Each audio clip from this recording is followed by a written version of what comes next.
y es algo que protege no solo a los jerezanos, sino también a las jerezanas, el equilibrio en el contrato hipotecario con el banco, para que no vuelva a darse la estafa bancaria. Aquello que un día el señor Saldaña me dijo, no será para tanto, señora González. Desde entonces, cada mes le traemos una propuesta para salvar todas aquellas estafas bancarias que a día de hoy siguen estando pendientes de legislar por el Estado español, que no hace más que legislar a favor de la banca, abandonando totalmente a la ciudadanía frente a la banca. Señora Paredes, gracias al resto de los grupos que van a apoyar esta propuesta.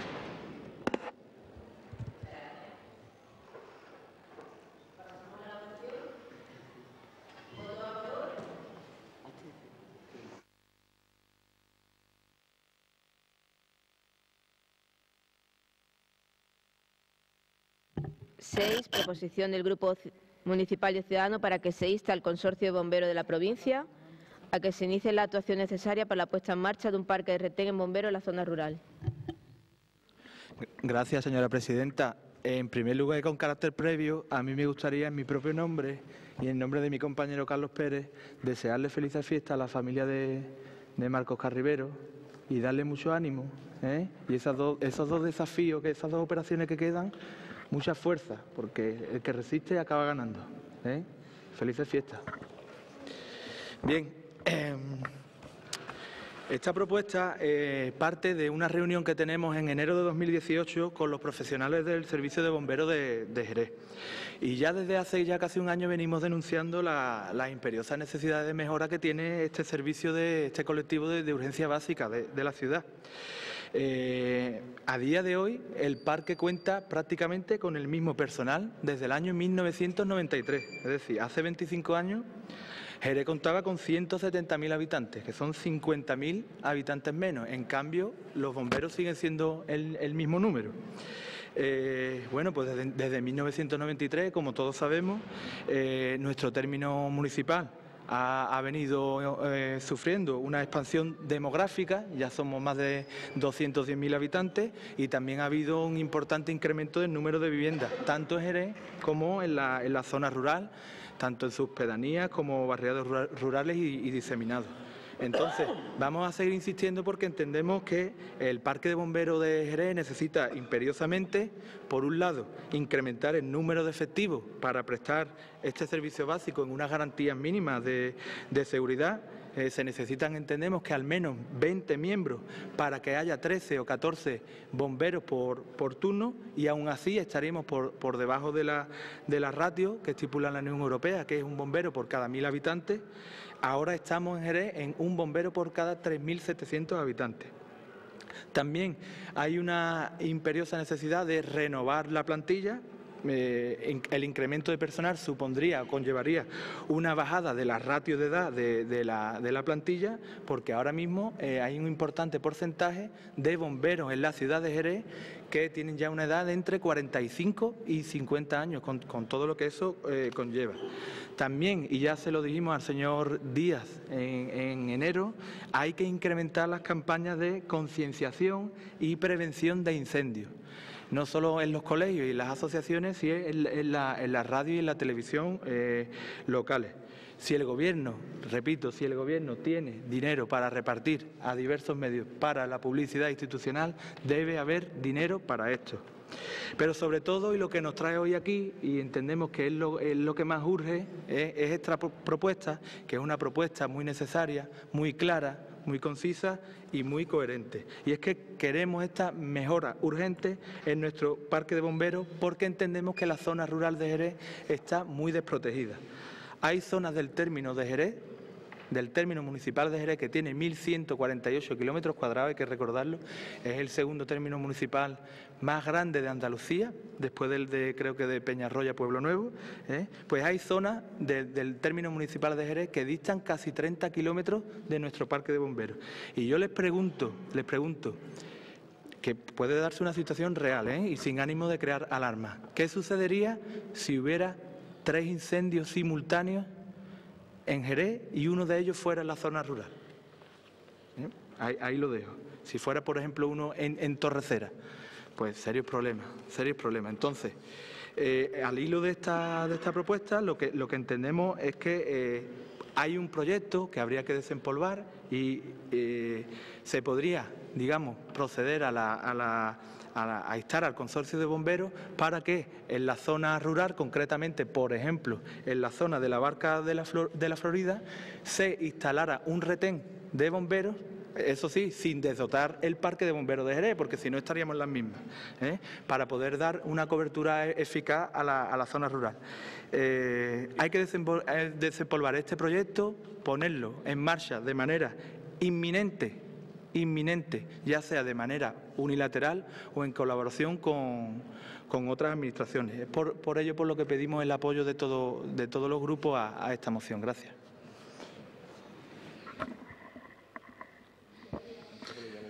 Muchas gracias, señora presidenta. Me sumo a la felicitación navideña a la familia de Marco y a ese mensaje de ánimo y de fuerza, mucha fuerza. Nosotros vamos a votar a favor de la propuesta que presenta Ciudadanos. Nos alegra que se empiece a preocupar Ciudadanos por nuestra zona rural, las buenas horas mangas verdes, que diría aquel. Y nos alegra también, porque creemos que es una buena propuesta, nos alegra también de que el señor Pérez llegara a tiempo y haya podido llegar al Pleno, porque sinceramente creo que es una propuesta interesante. Los problemas que tiene en cuanto a servicios públicos en la zona rural, bueno, afectan al servicio de bomberos y a todo lo demás. Pero sí, también a los bomberos. Creo que en alguna ocasión en este pleno hemos hablado de los problemas que tiene el sistema sanitario para dar cobertura a los vecinos de la zona rural, o cómo se dispone de una única ambulancia, lo que significa que no se pueden poner dos vecinos malos a la vez, todas estas cosas, ¿no? La verdad es que tenemos que afinar en cómo se están prestando los servicios públicos en la zona rural. Sí, no queremos que ocurra como ocurre en muchas ocasiones, y es que los vecinos no se sientan jerezanos porque sienten que no se les está atendiendo convenientemente, y es normal. Evidentemente sería una buena noticia para la zona rural que se instalara en la zona un retén de bomberos, en la Barca o en cualquier otro punto que se determinara. Ahora bien, ya digo, y votándole a favor la propuesta, lo que no sé es lo que nos va a decir el consorcio con el dineral que le debe este ayuntamiento cuando le digamos que nos ponga un retén en la Barca. Ahí es donde creo que vamos a tener los problemas. Dicho esto, creo que estamos en la obligación de exigir, por el propio interés de nuestros vecinos, que la dotación de bomberos para esta ciudad sea acorde a las necesidades de la misma, y a día de hoy no lo es. Lo que pasa es que, claro, ocurre lo que ocurre. Uno puede exigir en la medida en que cumple con sus compromisos, y este ayuntamiento pues bueno, mantiene una deuda que conocemos todo con el consorcio, y probablemente pues va a ser complicado que el consorcio apueste mientras no se salde esa deuda. Dicho esto, nos parece, como decía al principio, una buena propuesta, y ni que decir tiene que la vamos a votar a favor. Sí, gracias. También nos sumamos a las felicitaciones navideñas. Felicidades. Sí, decir que esta propuesta nos parece una propuesta interesante, positiva, y nos gustaría, por tanto, que se llevase a la realidad, ¿no? Pero también, por otra parte, entendemos que hacen falta varias cosas, entre ellas un estudio pertinente de necesidad del servicio, es decir, cómo se va a atender a factores como distancia, número de habitantes y demás. Y después, por otra parte, un estudio económico que respalde de forma financiera pues esta asignación de recursos que se piden en esta proposición. Es decir, vemos que hay carencias a la hora de poder tener un criterio totalmente claro y de apoyo a esta propuesta. También tenemos que recordar que el ayuntamiento está endeudado con el consorcio. Hasta el 25 de diciembre está endeudado con una cantidad de 12 millones de euros entre capital pendiente e intereses. En la actualidad, a fecha de diciembre del 18, son cerca de unos 8 millones de euros. Por eso nos preocupa y entendemos que debería estar referentada esta proposición pues con un estudio económico que realmente avale y diga cómo lo va a financiar. Ya digo, nos parece interesante, nos parece positiva, pero por eso mismo, por esta falta de datos, nos abstenemos. Muchas gracias.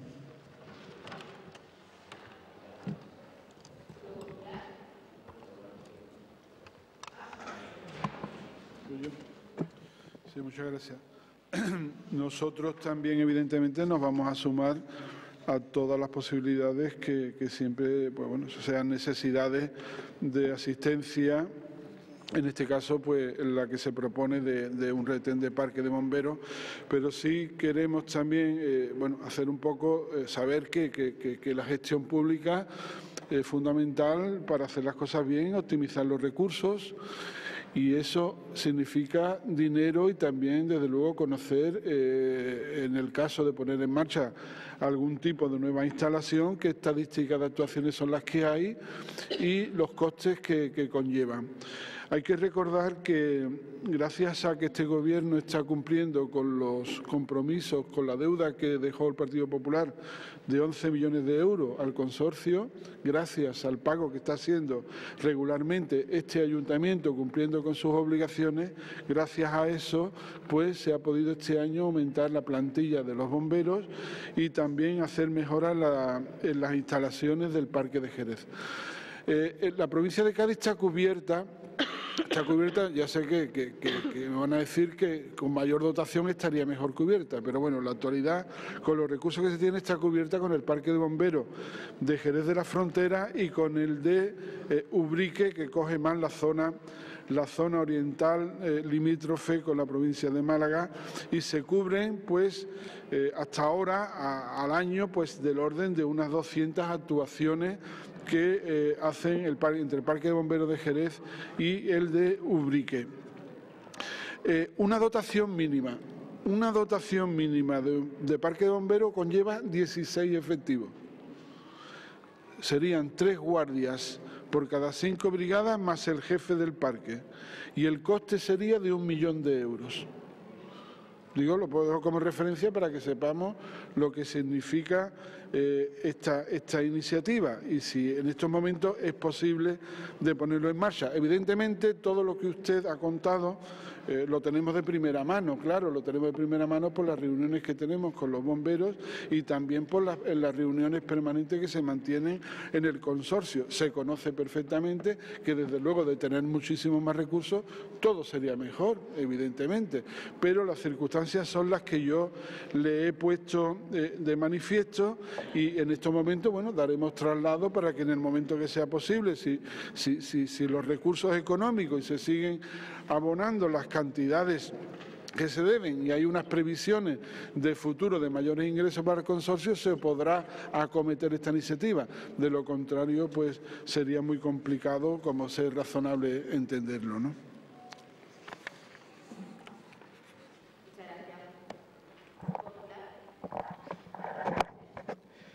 Gracias, señora presidenta.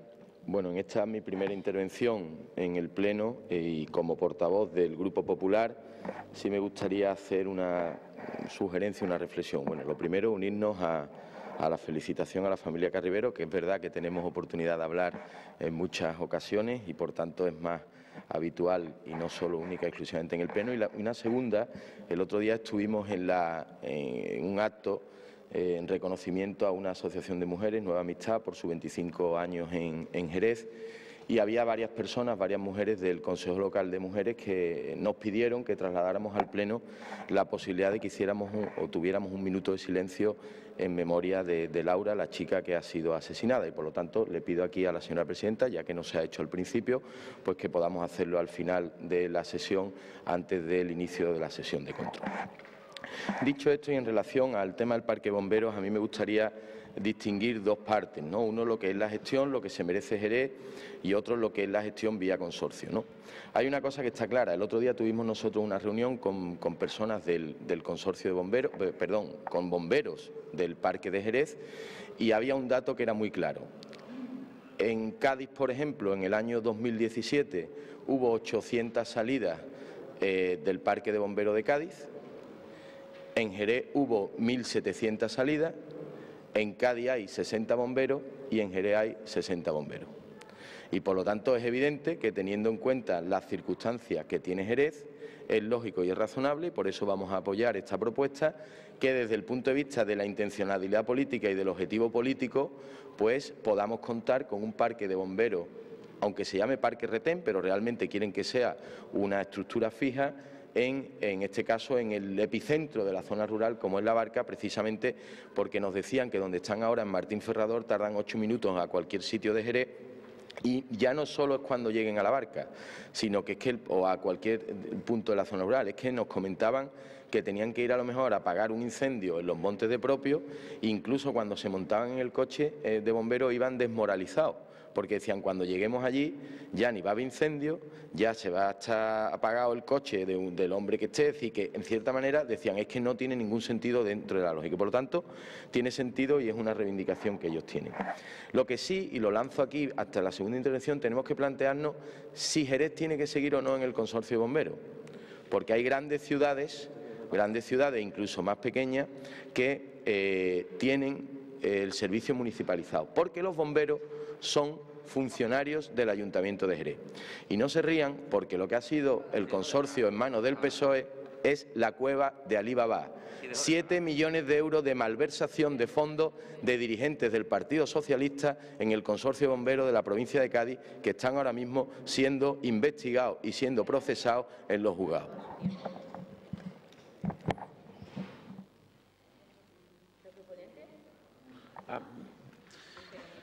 Sí, me apunto lo de la municipalización. Creo que cuanto menos sería interesante estudiarlo, viendo cómo funciona el consorcio. Me sorprende, dicho esto, que venga el señor Saldaña, que es más bien dado a privatizaciones, más que a lo contrario. Pero bueno, yo quería aprovechar este turno de palabras simplemente para hacerle una pregunta al Gobierno.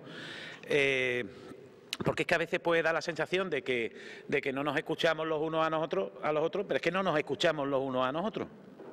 O sea, esto cada vez se escucha peor. Yo he escuchado a Mario porque lo tengo al lado, pero del resto, de Cama, de Maribel, es que no me he enterado de nada. No nos hemos enterado de nada. Llevan ustedes 3 años para cambiar el tema de los microfonitos. Si para los micrófonos tardamos 3 años, cuando haya que hacer un pegou.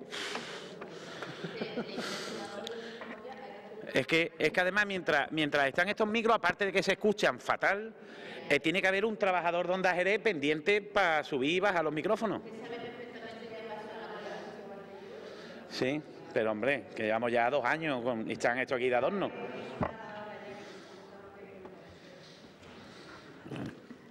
Pues ya está. Es que lo digo porque a ver hasta qué punto podemos celebrar un pleno en estas condiciones. Es que no nos estamos enterando de los demás, ¿no?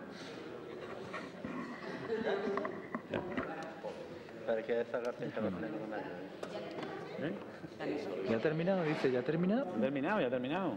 Y es lo mismo, si no me van a escuchar nadie. No escuches.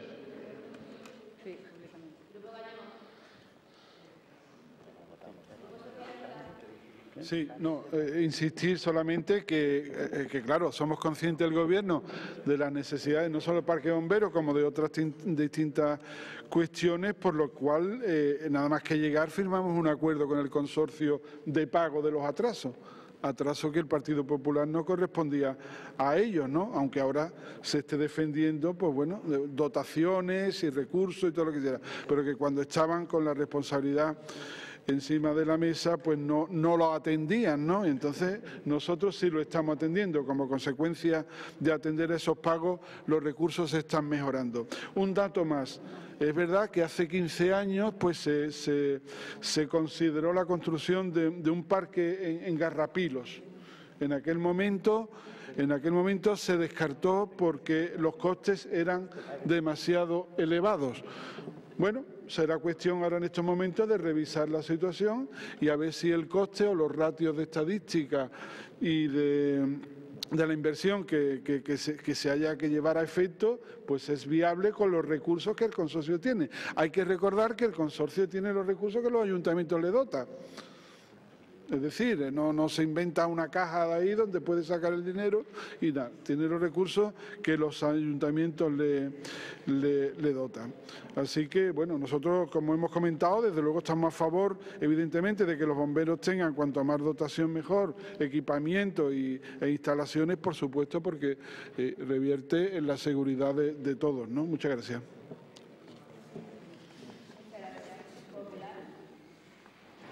Gracias, señora presidenta. Miren, señor Cama, voy a leerle y se lo voy a enseñar lo que decía, en este caso, la cadena SER en noviembre del 2017 en relación a lo que le estaba comentando antes. Detenidas 12 personas por un fraude en el Consorcio de Bomberos de Cádiz. El perjuicio económico por la malversación asciende a más de 7 millones de euros. Agentes de la Policía Nacional han investigado a 14 personas, 12 de las cuales han sido detenidas como presuntas autoras de los delitos de malversación de caudales públicos, fraude en la contratación pública y prevaricación, entre otros delitos en el Consorcio de Bomberos de la provincia de Cádiz. También se les investiga por la supuesta comisión de delitos de nombramiento ilegal, asociación ilícita, falsedad documental y actividades prohibidas a funcionarios, según detalla la Policía Nacional en una nota de prensa. La malversación del dinero procedente del erario público se ha estimado en un perjuicio económico por valor superior a los 7 millones de euros, sin contar los beneficios que hubieran podido obtener los encartados a través de su participación en los hechos investigados. El Consorcio de Bomberos de la provincia de Cádiz ha sido la cueva de Alibaba del Partido Socialista durante muchos años. Y a mí no me extraña que ustedes hayan llegado y hayan firmado para pagarle al consorcio, si le están pagando a los mismos que nos han robado durante muchos años en el Consorcio de Bomberos, que han sido los suyos, son sus amigos en el Consorcio de Bomberos. Entonces, lo que estamos diciendo aquí es única y exclusivamente es que se estudie, se analice, porque si estamos pagando un coste superior debido a estos fraudes que se han producido, lo que estamos diciendo es que se estudie si es posible que los bomberos, que son funcionarios del Ayuntamiento de Jerez, la inversión y el pago se haga directamente desde el Ayuntamiento de Jerez. Si resulta que tenemos que estar consorciados como solidaridad a otros pueblos pequeños que necesiten ese servicio, el Partido Popular va a estar completamente de acuerdo. Ahora bien, si estamos consorciados para que sus dirigentes del Partido Socialista hagan una estafa como la que se ha hecho en el Consorcio de Bomberos y se lleven más de 7 millones de euros de los ciudadanos de esta provincia, nosotros no vamos a estar a favor de ese consorcio. ¿Qué ocurre? Es tan fuerte como que usted, si quiere, va y lo denuncia donde usted quiera, pero esa es la verdad. Y la verdad duele, pero es la verdad. Y ustedes han llegado a un acuerdo con los mismos que después estaban siendo investigados por la malversación. ¿Qué digo con esto? Pues lo que hace falta es desmontar chiringuitos, esperemos que se puedan desmontar en la Junta de Andalucía, pero también en la provincia de Cádiz. Muchas gracias. Muchas gracias, señor Saldaña. De todas formas, esto de mezclar las peras con las manzanas, Las cuevas de Alibaba. a los ciudadanos hay que darle un servicio público y pagarle a los bomberos. Pasamos a votación. Ah, no, para cerrar. Público. Pues nada,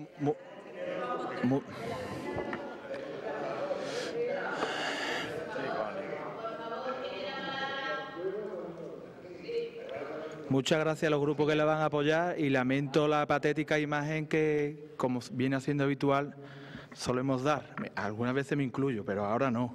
Pero es que esto ya roza el patetismo ilustrado. Bueno, eso de ilustrado vamos a dejarlo entre comillas. Gracias. Pasamos a votación. ¿Voto a favor de la propuesta? ¿En contra? ¿Abstenciones? Queda aprobada. Proposición del Grupo Municipal de Izquierda Unida para que se adopten las medidas necesarias para garantizar la reducción de la brecha digital entre el mundo rural y el entorno urbano.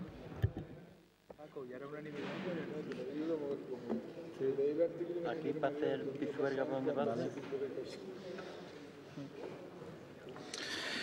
Muchas gracias, señora presidenta. Recientemente, desde la Unión de Uniones de Agricultores y Ganaderos, en el marco del curso Comunica Rural, redes sociales, Internet en el medio rural, financiada por el propio Ministerio de Agricultura, Pesca y Medio Ambiente y el Fondo Social Europeo, se ha vuelto a poner de manifiesto la necesidad de mejorar el acceso a Internet en las zonas rurales para reducir la brecha digital existente con respecto a los entornos urbanos. Un factor que lastra en la actualidad las posibilidades reales de desarrollo de muchos territorios de España. Según los objetivos de la Agenda Digital de la Unión Europea para 2020, España debería llegar al 100% de los hogares conectados a una banda ancha de 30 megas o más, pero aún quedan más de 2.500 municipios en toda España que no tienen acceso a Internet con un mínimo de 10 megas. En alrededor de 600.000 viviendas, esta no llega ni siquiera a los 2 megas y aún existen muchas zonas oscuras sin cobertura alguna. Por todo ello, urge que se tomen medidas concretas para conseguir el cumplimiento de la Agenda Digital de la Unión Europea para 2020 y para que el hecho de vivir en el medio rural no constituya una especie de condena en la que las infraestructuras son de baja calidad y los servicios públicos están alejados o simplemente no existen. Factores estos que contribuyen directamente a la despoblación y el envejecimiento del medio rural, con las consecuencias funestas para la conservación de la naturaleza que todo ello conlleva. Es por ello que este grupo municipal presenta al Pleno la propuesta de acuerdo de instar al Gobierno para que adopte las medidas que garanticen la reducción de la brecha digital entre el mundo rural y el entorno urbano, con el objetivo de cumplir en tiempo previsto, quedan 1 año y medio, lo estipulado en la Agenda Digital como compromiso de todos los países miembros de la Unión Europea. Instar al Gobierno para que no existan comarcas o zonas identificadas como zonas blancas en las que no existe banda ancha antes de que termine el plazo de 2020 e instar al Gobierno para que incremente los recursos necesarios para complementar el programa de extensión de la banda ancha de nueva generación financiado con fondos FEDER desde el año 2013, con el objetivo de conseguir la cobertura del 100% en el año 2020 en todo el territorio nacional. Muchas gracias.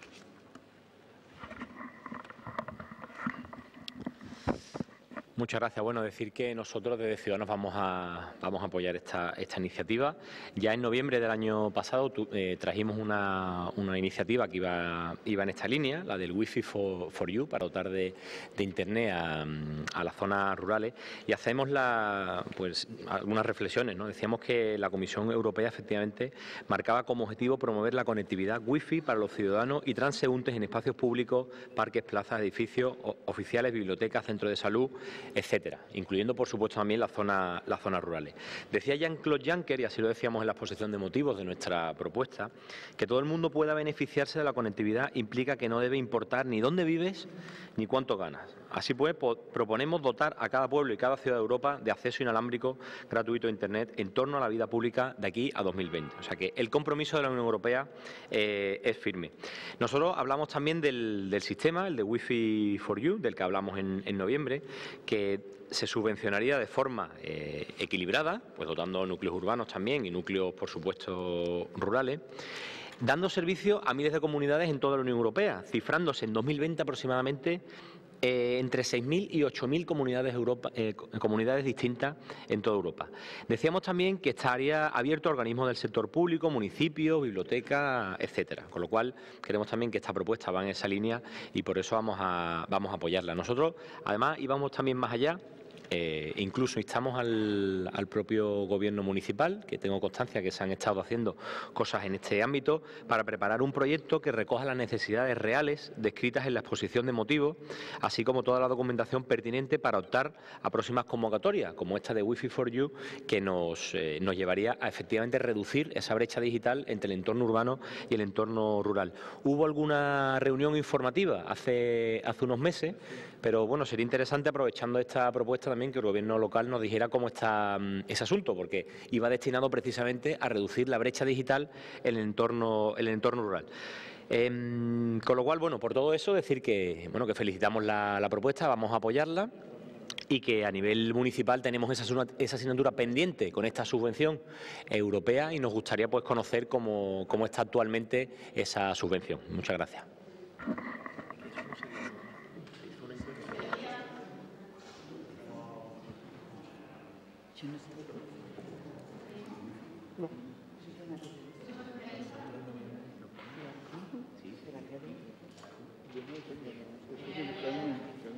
Sí, perdón.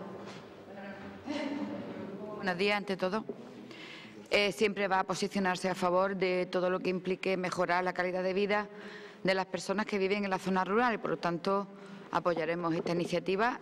Y, bueno, dentro de todas las subvenciones y medidas que se contemplan, intentaremos valorar a qué nos acogemos, pero hay que decir, y tengo que recordar, que actualmente en este nuevo marco todos los proyectos que se presentaban a concurrencia competitiva se someten a una puntuación, unos criterios que se han establecido ya en la estrategia de de selección y, bueno, pues no podemos asegurar que ningún proyecto con total garantía salga adelante, puesto, como repito e insisto, van a concurrencia competitiva. Muchas gracias.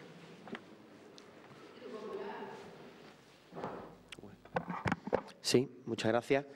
Bueno, vaya por delante que vamos a apoyar esta propuesta, pero le vamos a hacer una propuesta de enmienda para que añada un punto que le explicaré al final de mi intervención. Nosotros, todos los que estamos aquí, creo que no entendemos nuestra vida si no es conectada a Internet, si no entendería nuestro día a día sin esa tecnología, pero hay ciertos núcleos en los que esto no es así. Y también eso pasa en Jerez. Si traemos esta propuesta a Jerez, me viene a la cabeza, por ejemplo, ciertas zonas de mesas de acta donde hay mala conectividad, así como otros núcleos de la zona rural. Al final, Internet, ¿qué hace? Pues a corta distancia, y es un instrumento pues extraordinario pues para romper esa brecha que existe entre vivir en la zona urbana y en la zona rural. También es cierto, y hay que decirlo, que España tiene una de las mejores redes fijas del mundo, que cubre el 80% de la población, incluso por encima de Alemania o de Reino Unido. Sin embargo, hay que seguir avanzando, puesto que avanzar en esta materia es avanzar también en la igualdad de oportunidades entre los núcleos rurales y los núcleos urbanos, puesto al final redunda en el beneficio de nuestros vecinos, pero también en el futuro de las zonas rurales, porque beneficia actividades, por ejemplo, como el turismo o la agricultura. Por ello, desde el Partido Popular se pusieron, cuando estaba en el Gobierno, importantes medidas en esta materia. En marzo de este mismo año se aprobó el Plan 300%, pues para incrementar los recursos destinados a financiar la extensión de la banda ancha y para fijar unos objetivos y plazos concretos que aseguraran tan fin, porque creemos que es algo que es muy importante para nuestra zona rural, también la zona rural de Jerez. Sin embargo, con el cambio de Gobierno, ese compromiso que existía por parte del Gobierno de España con el Partido Popular no se ha visto reflejado con el Partido Socialista. Y aquí está una noticia que salió hace poco, en el que dice que la ministra de Economía bajó al listón a las telecomunicadoras para el Internet rural. El Ministerio de Economía ha decidido suavizar sustancialmente los requisitos que ha exigido a Movistar, Orange y Vodafone para que estos tres grupos cumplan sus obligaciones de cobertura en Internet rural. Por lo tanto, esto hará que estas compañías hagan menos esfuerzos para cumplir su compromiso de dar cobertura a las zonas de baja densidad de población. Por lo tanto, se ha tomado una medida por parte del Gobierno de España que va a redundar de forma negativa en los vecinos de la zona rural y, por lo tanto, nosotros le proponemos que incluya una enmienda en la que se insta al Gobierno de España que modifique esta orden, que es la orden 116/2018 de 29 de octubre, que establece pues, los requisitos para estas grandes telecomunicaciones. Muchas gracias.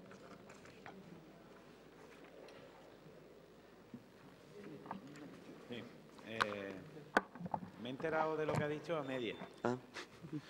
He entendido que presenta o que tienen intención de presentar una enmienda de adición para que nos baje los presupuestos, la partida, para que se pueda implantar la zona Internet en la zona rural. Es que no me entero.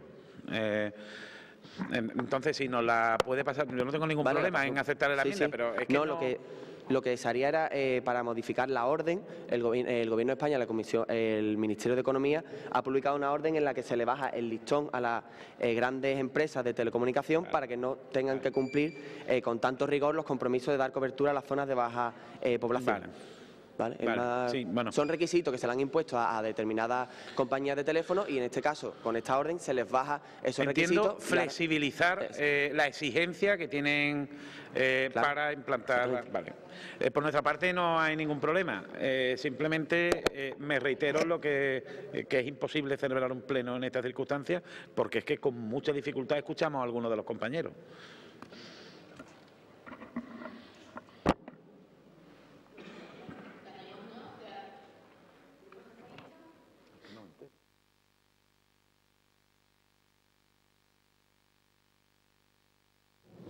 Qué bien.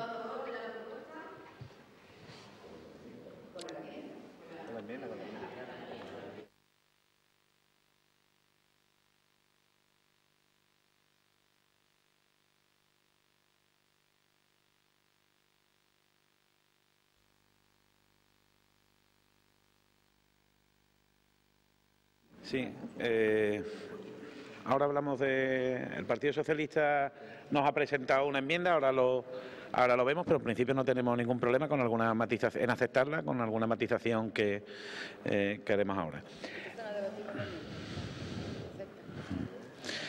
El pasado 19 de abril fallecía el doctor Luis Monte, defensor incansable de los derechos y las libertades de las personas al final de su vida. Asimismo, en enero se cumplieron 20 años de la muerte de Ramón Sampedro, primer ciudadano español en pedir la eutanasia o el suicidio asistido, viendo denegadas sus reclamaciones una y otra vez por los tribunales. Consideraba que vivir era un derecho y no una obligación, y que solo el tiempo y la evolución de las conciencias decidirían algún día si su petición era o no razonable. Desde 2005, año en que el doctor Monte, coordinador de urgencias del Hospital Severo Ochoa, fue investigado por la Consejería de Sanidad de la Comunidad de Madrid a raíz de 2 denuncias anónimas en las que se le acusaba de sedaciones en dosis elevadas a enfermos terminales, el apoyo ciudadano a la muerte digna ha ido incrementándose gradualmente en nuestro país. En enero de 2008, una encuesta de Metroscopia, coincidiendo con el cierre del caso del doctor Monte en los tribunales, que ratificó el sobreseimiento que ya se había determinado en 2007, mostraba el amplio apoyo ciudadano a la muerte digna. El 70% estaba de acuerdo con que un enfermo incurable tuviera derecho a que los médicos le proporcionaran algún producto para poner fin a su vida sin dolor. Aquel era un porcentaje 17 puntos superior al de 20 años antes, y solo 6 meses después de esta el porcentaje de apoyo se incrementaba 10 puntos hasta el 80%, de ahí al 84% actual, opinión que apenas difiere de la de los franceses, italianos, alemanes, ingleses o estadounidenses. No es de recibo que ante estos datos cada año miles de personas sufran una muerte agónica que no desean, se suiciden en la clandestinidad o decidan exiliarse a Suiza para fallecer en paz. En julio de 2008, y en el marco de un seminario sobre muerte digna de la Universidad Menéndez Pelayo de Santander, dirigido por el doctor Monte, este distribuyó un documento conocido como el Manifiesto de Santander, en el que se pedía la legalización del suicidio asistido y la eutanasia activa, reclamando el respaldo, entre otros, de filósofos, juristas, teólogos, personalidades de la cultura, científicos, investigadores, en suma de la sociedad en general, y la apertura de un debate en el seno del Congreso. Se recogía que, aunque la Constitución y la legislación vigente deben seguir garantizando el derecho a la vida, también deberían garantizar el derecho a una muerte digna. El legislador ha de reconocer que la regulación actual del Código Penal, en su artículo 143.4, es insuficiente para garantizar este derecho, por lo que habría que encaminarse claramente hacia la despenalización del suicidio asistido y la eutanasia, prácticas que no se imponen a la totalidad de los ciudadanos, sino que pertenecen al ámbito de la libertad de elección personal de aquellos que quieren disfrutar de este derecho.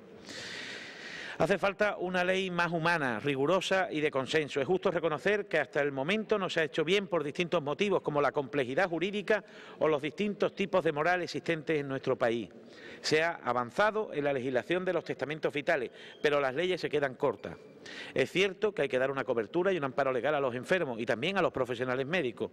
Una ley que garantice la cobertura universal para todas las personas que lo necesiten, y en especial a las más vulnerables de la sociedad, 365 días al año y 24 horas al día, en cualquier sitio, incluido el domicilio. Para garantizar este derecho, la línea fundamental de trabajo debe ser que la mejor cobertura en paliativo sea compatible con el derecho a la eutanasia y el suicidio asistido, proporcionando con ello las mejores condiciones para afrontar el final de la vida. Y eso debe pasar por una fuerte inversión pública en cuidados paliativos y además en una formación integral de los profesionales sanitarios, por lo que se debe dejar a un lado los recortes presupuestarios y empezar a poner recursos públicos para su desarrollo. Por ello proponemos instar al Gobierno a que se apruebe una ley que reconozca el derecho a la persona a la autodeterminación, la libertad y la dignidad en el final de su propia vida, no sufriendo en la muerte, y a impulsar las medidas oportunas para proceder a despenalizar la eutanasia o suicidio asistido a través de al menos una modificación del apartado 4 del artículo 143 de la Ley Orgánica 1095 de 23 de noviembre. Todo ello con el fin de proporcionar suficientes garantías y cobertura jurídica a pacientes y profesionales para que estos queden exentos de pena en el caso de que cooperen, participen, permitan o faciliten a través de sus actos la muerte digna. Comentar que la enmienda de adición que nos plantea el Partido Socialista pide incluir el derecho de los profesionales a la objeción de conciencia, y por nuestra parte no tenemos ningún problema en aceptarla siempre y cuando ese derecho de los profesionales a la objeción de conciencia venga acompañado de la obligación de derivar al paciente a un equipo médico no objetor, para que no entren en contradicción ambos derechos. Correcto.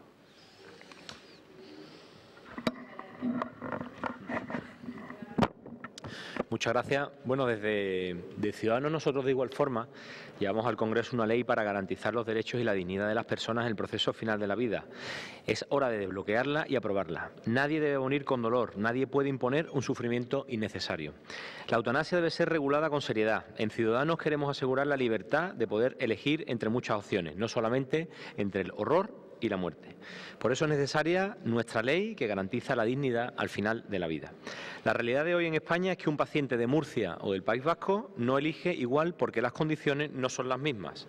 Por eso es necesaria una ley de garantías de los derechos de personas en el proceso final de su vida a nivel nacional, para asegurar la igualdad de todos los españoles. Nos preocupa, desde Ciudadanos especialmente, la protección de los más vulnerables. Nadie debería tomar una decisión así condicionado por su soledad, por su nivel socioeconómico o la falta de prestaciones del sistema. Elegir en libertad es tener todo el apoyo necesario para sobrellevar la enfermedad o la discapacidad. En España actualmente hay 50.000 pacientes, 50.000, que siguen muriendo sin cuidados paliativos, es decir, siguen sin poder elegir. La desigualdad territorial, además, es enorme. En Murcia hay 0,5 médicos por cada 100.000 habitantes dedicados a los cuidados paliativos, mientras que en País Vasco hay 4 médicos por cada 100.000 dedicados a ellos.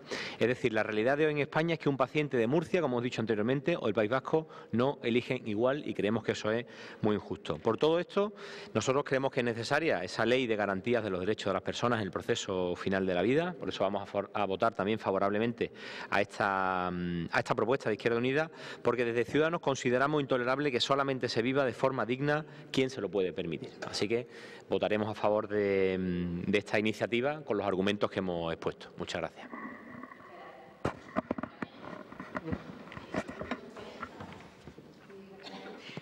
Bueno, el Grupo Socialista ha presentado una enmienda.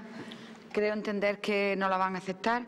De ser así, también apoyaríamos esta propuesta, compartimos el espíritu de ella, pero queremos, tal como dice en la propuesta, protege, en este caso, aparte de la dignidad de las personas, protege a los profesionales, que cuando tengan que cumplir esta ley no se vean denunciados o desprotegidos ante esta actuación, pero también queremos, y dado que conocemos profundamente las características de los profesionales sanitarios de este país y sabemos que hay diferentes sensibilidades, sentimientos, moralidad, religiosidad en cada uno de los profesionales, y también creemos y entendemos que debemos de proteger a aquellos profesionales que por su ética no quieran actuar activamente en esta actuación, y valga la redundancia. Por lo tanto, agradezco al grupo proponente que nos acepte la enmienda y, en ese caso, pues también apoyaríamos esta iniciativa. Muchas gracias.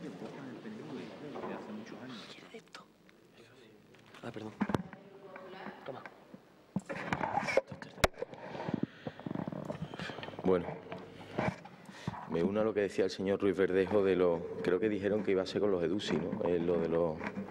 Lo de los cacharros estos, ¿no? Bueno, vamos a ver. Nosotros podemos estar de acuerdo en determinados planteamientos en relación a lo que es la sensibilidad con las personas que lo pudieran estar pasando mal y en una situación de enfermedad terminal. Pero sin acritud a la hora de decirlo, pero con firmeza, nosotros no podemos apoyar esta proposición porque ustedes centran las leyes, en este caso, en la muerte. Es decir, esto no consiste... No quiero... O sea, ustedes están centrados única y exclusivamente en la ley de la muerte, es decir, favorecer el derecho o reconocer el derecho a la muerte de las personas. Entonces, nosotros, aun entendiendo que ustedes puedan tener ese planteamiento, y lo podemos entender, estamos en el otro lado. Es decir, nosotros creemos que el principal derecho que hay que preservar es el derecho a la vida y que el derecho a la muerte no existe. En todo caso, que es lo que se ha planteado en la enmienda del Partido Popular, es el derecho a que las personas tengan en la enmienda a la totalidad que se ha hecho a la ley, las personas puedan adecuar su asistencia sanitaria en el proceso final de su vida, que puedan tener información del pronóstico y de cómo va a evolucionar, o incluso cuidados paliativos que alivien ese sufrimiento en la fase final de su vida. Y ahí nos vamos a encontrar porque estamos completamente de acuerdo. Yo no puedo decir que esto sea una cuestión de ricos o de pobres. No, no. Todo el mundo tiene que tenerlo y lo tiene que tener en un sistema como es el nuestro, que es un sistema público. Pero claro, cuando es una ley que lo que dice es que reconoce el derecho a morir, aunque efectivamente se hable de manera digna, y el derecho a recibir ayuda para morir, nosotros somos más partidarios de decir, mire usted, nosotros creemos que hay que recibir ayuda para vivir. Y en el caso de que usted, no por la fase terminal de su enfermedad, pues tenga unas expectativas que no sean debidas, pues evidentemente favorecer, facilitar o ayudar para que en ese periodo de tiempo, hasta que la persona fallezca, sufra lo menos posible. De hecho, de alguna manera, los profesionales sanitarios, cuando desconectan a algunas personas por determinado tratamiento o le dan una sedación, en definitiva lo que están es ayudándole a que mueran de una manera digna, ¿no? Pero no administrar medicamentos, que es lo que incluso recoge la ley o el planteamiento de la ley, que es que se habla de suministrar medicamentos que provoquen la muerte. Entonces nosotros ahí no podemos estar de acuerdo, entiéndanlo, que no podamos apoyar con ese planteamiento, aun entendiendo que a las personas que están en fase terminal hay que ayudarles, en cierta manera, a que no sufran y, por lo tanto, estamos de acuerdo a adecuar el tratamiento sanitario a la situación y a la enfermedad y a que haya cuidados paliativos. Muchas gracias. Izquierda Unida. Muchas gracias. Nosotros entendemos que el Partido Popular no vaya a votar a favor de esta propuesta. Es coherente con la posición que ha venido manteniendo históricamente el Partido Popular en este sentido. Me cuesta entender que, señor Saldaña, usted crea eso que me está diciendo. De verdad, ¿hasta qué punto ha retorcido las palabras para intentar justificarse? Porque yo estoy convencido de que usted entiende que es una propuesta perfectamente razonable. No por nada. Sino porque nosotros no estamos defendiendo el derecho a la muerte, como usted ha dicho. La muerte no es un derecho, la muerte, señor Saldaña, es una realidad. Nosotros lo que defendemos es el derecho a una muerte digna, a una muerte digna. Eso es lo que pedimos con esta propuesta, porque si bien la vida es un derecho y lo tenemos que defender con todas nuestras fuerzas, no es una obligación. Y máxime cuando al enfrentarnos a la muerte tenemos que pasar por una situación agónica. Hay mucha gente que está sufriendo y nosotros creemos que hay que invertir en cuidados paliativos, por supuesto que sí. Hay que invertir en cuidados paliativos y en hacerle más llevadera a esas personas, hacerle más llevadero ese último trance. Desde luego no se hace con los recortes que ustedes han perpetrado en el sistema sanitario, se hace invirtiendo. Pero además creemos que los ciudadanos deben tener derecho a decidir cuándo acabar con su vida en una situación de esta. No estamos hablando de que cualquier persona, estamos hablando de unos casos muy determinados, muy concretos. Todos sabemos de lo que estamos hablando. Y creemos sinceramente que lo mínimo que puede hacer un país mínimamente civilizado y desarrollado como este es aprobar leyes que despenalicen el suicidio asistido en situaciones como esa. Dicho esto, yo entiendo la posición del Partido Popular, es coherente con los planteamientos que ha venido manteniendo históricamente, no tengo nada que simplemente al resto, si van a votarla a favor, agradecer el apoyo a la propuesta. Gracias.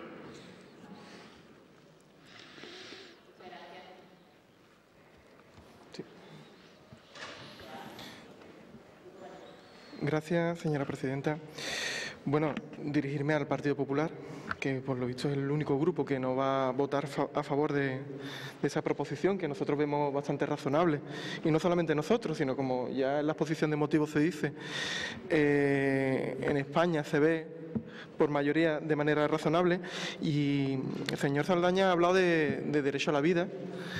Y bueno, nosotros añadimos vida digna y también derecho a morir, a una buena muerte, derecho a morir dignamente, ¿no?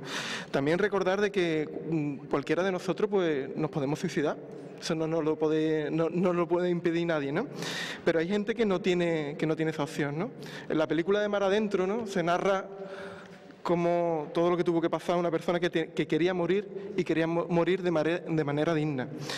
Y cómo no se le dejaba. Al final lo que estamos haciendo es que la gente que quiere morir de manera digna pues tenga que esconderse, tenga que ocultarse y tenga que hacerlo de manera clandestina, cuando es algo que está ocurriendo, algo que se da, y simplemente lo que se trata de aflorar algo que ya ocurre, ¿no? Y bueno, esto ocurre sobre todo con gente que no tiene medio posibilidades de hacerlo por sí misma, porque la persona que tiene esa posibilidad pues lo puede realizar y ya está, ¿no? Se trata un poco de elegir, de que esa persona pueda elegir cómo morir. Y el tema de la dignidad, podemos hablar sobre cuáles son los criterios para que una persona tenga una vida digna, ¿no? Podemos hablar de vivienda, podemos hablar de trabajo digno, podemos hablar de una serie de condiciones, pero el derecho a cómo morir yo creo que es algo que no nos corresponde a ninguno de los que estamos aquí, ¿no? Sino que le corresponde a la persona. Es algo, a mí me llama la atención, ¿no? Porque sobre todo los partidos que se autoproclamáis liberales, esto es la manera, la expresión más radical de lo liberal, de la libertad individual. Y es la expresión más radical de eso, y es el derecho sobre mi propia vida. Y en no poder ejercerlo, pues se le está quitando un derecho a esa persona a llegar al final de la vida como ella elija, no como elijan los señores y señoras del Partido Popular, que sí, que estamos de acuerdo en el tema de cuidados paliativos, y es más, se debería de incrementar la partida presupuestaria a esto, ¿no? Para que la gente tenga una buena muerte, una muerte digna también. Pero dentro de la muerte digna está también el derecho a decidir cómo morir. Y ese derecho las personas que no son autónomas, sobre todo físicamente, no lo pueden ejercer. Y aquí se trata de que sí, de que ese derecho se pueda dar. Muchas gracias.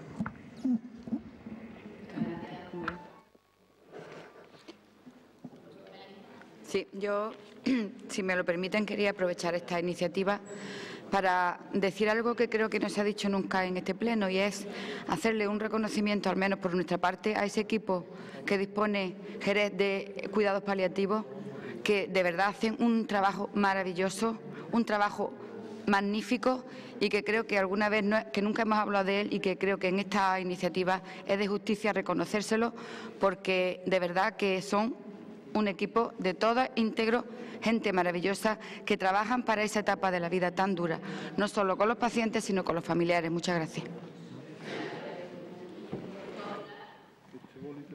Gracias, señora presidenta. Mire, señor Ruiz Verdejo y señor portavoz de Ganemos han hecho una reflexión, entiendo que después del planteamiento, y han dicho: nosotros creemos en el derecho a una muerte digna, y nosotros también creemos en el derecho a una muerte digna. Lo que no creemos es en el derecho a la muerte, que es distinto. No, es que usted, yo entiendo que usted quiera edulcorar las palabras, pero desde el momento en el que usted después dice la vida no es una obligación o las personas tienen derecho a decidir cuándo acabar con su vida, en ese momento es cuando no estamos de acuerdo. Porque con independencia de las teorías políticas, económicas, liberales y demás, por encima de los derechos individuales está el derecho natural. Y hay una realidad, que la vida está dentro de unas normas. Yo no voy a hablar ya ni de religión ni de nada, voy a hablar del derecho natural. Y la vida ni la disponemos nosotros en el inicio, ni tampoco la tenemos que disponer en la muerte. Otra cosa distinta es que tengamos el derecho a vivir dignamente y a morir dignamente, y eso estamos de acuerdo. Pero en el momento en el que ustedes están defendiendo una ley que habla de que la persona tiene derecho a que se le administren sustancias que provoquen la muerte, ahí nosotros no podemos estar de acuerdo, pero podemos entender que el sentimiento o el objetivo final pueda ser el mismo, de intentar darle dignidad a las personas. Pero nosotros partimos de una base, y es que entendemos que el derecho a la vida está por encima de cualquier derecho a la muerte. De la misma manera, y permítame, que nosotros, por ejemplo, la enmienda que hace el Partido Socialista, estamos de acuerdo. No estamos de acuerdo en que se apruebe la ley, pero entendemos que se le puede dar objeción de conciencia a aquellas personas que en un momento determinado, profesionales, por esa conciencia no quieran hacerlo. Pero de la misma manera que se tiene que defender la libertad de conciencia para estos casos, también se debería defender la libertad de conciencia para otros casos que ustedes, por ejemplo, desde Izquierda Unida, conjuntamente con Esquerra Republicana de Cataluña, no han querido, que es la objeción de conciencia a profesionales sanitarios que en un momento determinado no han querido, por ejemplo, practicar abortos. Entonces, si vamos a defender a todo el mundo y vamos a defender la objeción de conciencia, vamos a defenderlo de verdad. Pero es que nosotros estamos en el lado de la vida, no en el lado de la muerte. Y aun entendiendo que haya que dar una muerte digna, cuidados paliativos, ayudar a las personas, siempre vamos a estar en el lado de la defensa de la vida por encima de la defensa y del derecho de la muerte. Y eso, si no lo compartimos, no entiendo el porqué, porque eso no es de izquierda y de derecha, es un derecho natural.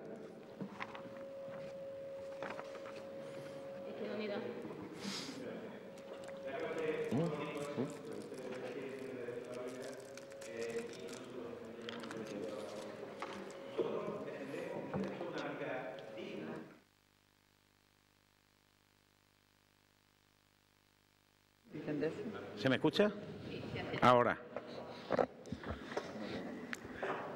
Decía que le ha quedado muy bonito eso de que ustedes defienden el derecho a la vida y nosotros defendemos el derecho a la muerte. Nosotros estamos defendiendo el derecho a una muerte digna. Y estamos hablando de casos muy concretos. Ustedes defienden el derecho a la vida, pero no parece preocuparles mucho el derecho a una vivienda digna. Ahí están las propuestas y las medidas adoptadas por el Partido Popular. Les recuerdo que fueron ustedes, fue el Gobierno del Partido Popular quien recurrió la Ley de Función Social de la Vivienda. Ustedes no tienen ningún problema en que la gente viva en condiciones precarias y lamentables. Y eso no es defender el derecho a la vida. Nosotros defendemos la dignidad en la vida y en la muerte, señor Saldaña, en la vida y en la muerte. Y no me saque usted palabras de contexto, porque estamos hablando de un contexto muy determinado, estamos hablando de casos muy concretos y muy determinados de personas que están en una situación límite. Y lo que estamos hablando es de que puedan tener derecho a una muerte digna. Yo sé que ustedes no la van a votar a favor, pero si no me sorprende, y es normal, me sorprendería que fuera al contrario. Si yo les he visto en las manifestaciones y esto, al Partido Popular, no en este caso me refiero al Partido Popular de Jerez, y yo les he visto, o sea, yo sé cuál es la línea y cuál es la posición y la defensa del PP de una posición concreta, y ojo, la respeto, aunque no la comparta, pero la nuestra es otra, y nosotros defendemos el derecho a una muerte digna.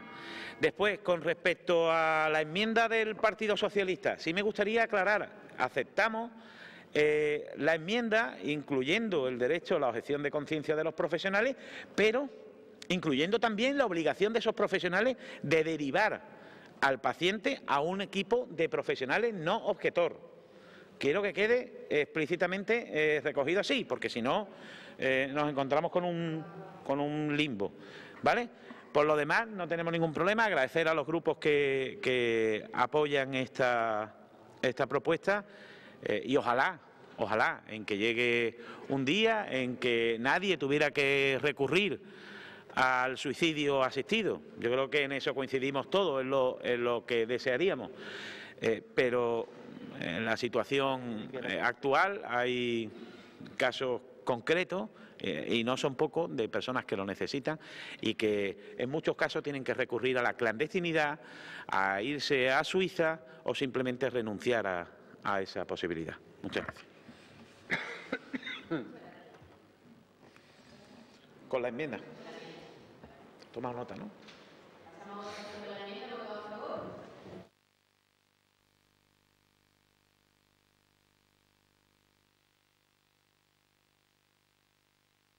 Popular relativa al campo de fútbol de césped artificial de Estella del Marqués.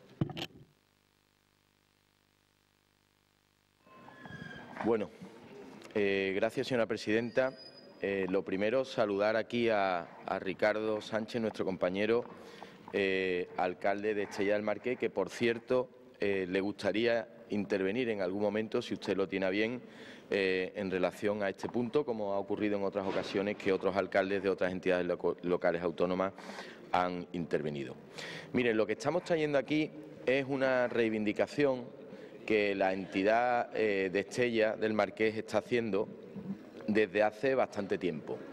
Y yo les voy a leer un poco el histórico de lo que ha ocurrido con el campo de césped artificial de Estella, teniendo en cuenta y poniendo un poco el foco en que ahora mismo, y